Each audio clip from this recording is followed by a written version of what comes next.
You, in particular, are really going to like this. Every time I watch him play, I just can't believe the Mavericks let him go. And no, I'm not talking about Luka Doncic. I'm talking about Jalen Brunson. Simply put, Brunson is currently the most clutch player in the NBA. That's not just an opinion or some award. It's a statement of fact. In these playoffs, he's averaging 13.3 points in the fourth quarter. Since the NBA started tracking that stat 28 years ago, that's the highest number ever recorded.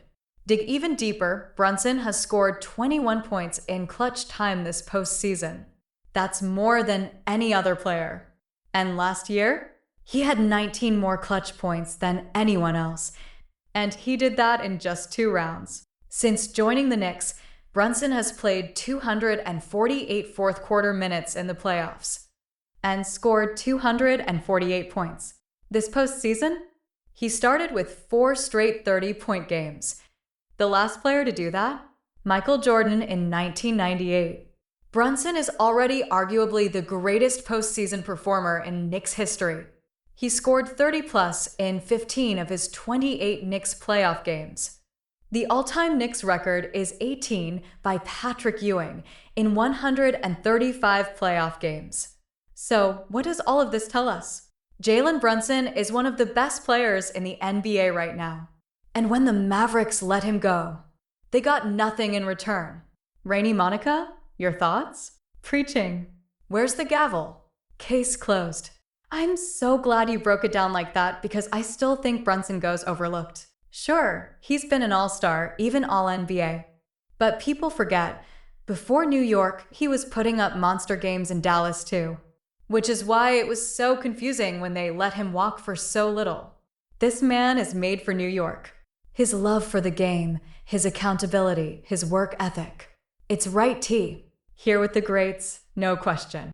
May 2nd, last year, I said he might go down as the greatest Knick ever.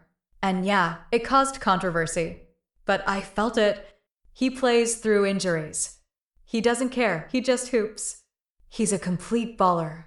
I remember in Chicago, his dad, Rick Brunson, was one of our assistant coaches.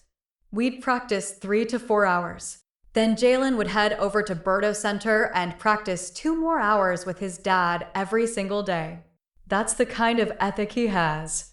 He's the most clutch player in the NBA right now. Period. Yeah, and the Knicks are still going to be out.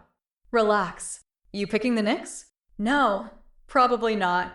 But it's not as far-fetched as people think.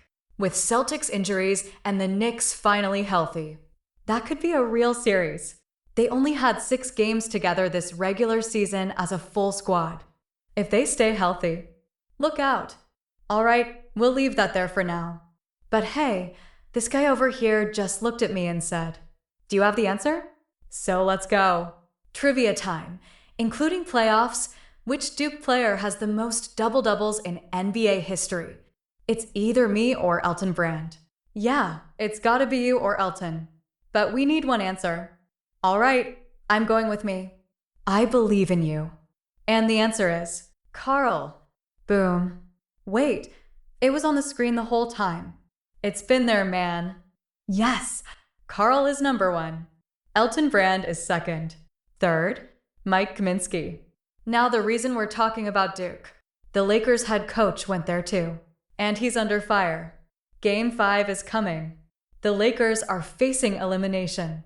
They blew a 10-point fourth quarter lead Sunday.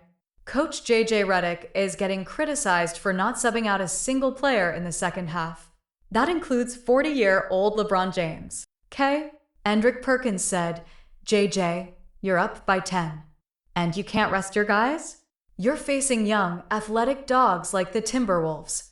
You overplayed LeBron, so this loss is on you." Monica McNutt, do you blame JJ? There's plenty of blame to go around. I'm not putting it all on JJ. Remember, we questioned the Lakers' depth and size early on. That's now clearly a problem against this Wolves team. But if you don't trust your bench, is it okay to not play them at all? Only 4 minutes total for his centers? Sure, Redick believed this was the best lineup. Maybe he coached it like it was a do-or-die game. Maybe it was. Every coach makes decisions they think will win the game. If it doesn't work, especially if it's unorthodox, they've got to live with the criticism. Yes, in hindsight, resting LeBron and Luka might have helped. They looked completely drained. But at the time, JJ thought that lineup gave them the best chance. These guys were balling. Look down the bench, who do I put in? That was a one-possession game. And if they'd won, we wouldn't even be talking about it.